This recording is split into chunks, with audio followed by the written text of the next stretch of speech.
Hey there, budget buddies. If you're diving into the world of ynab, that's you need a budget. You know how crucial it is to keep your categories organized for that perfect financial overview. Today, we're tackling a simple but super helpful task: renaming a category. Whether you've outgrown an old name or just want things to feel more intuitive, this quick guide will have you sorted in no time. Let's jump right in. First things first, make sure you're logged into your ynab account. You can access this via the website or the mobile app, whichever you prefer. Once you're in, head over to your budget dashboard. This is where all your categories live, neatly grouped to make navigation a breeze. Now, locate the category you want to rename.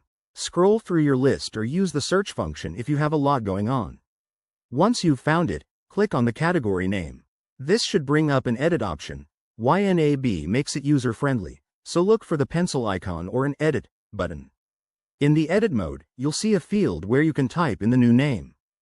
Go ahead and enter your updated category title. Make it descriptive and relevant to keep your budget crystal clear. After you've made the change, hit Save or Update to apply it. ynab will refresh, and voila, your category is now renamed. One quick tip: renaming a category won't affect any assigned transactions or your overall budget totals, so feel free to tweak without worry. If you're new to ynab, this is a great way to customize your setup for better money management. There you have it, folks. Renaming categories in ynab is straightforward and keeps your finances feeling fresh. If this helped, give it a like and subscribe for more budgeting tips. What's your favorite ynab feature? Let me know in the comments below. Happy budgeting!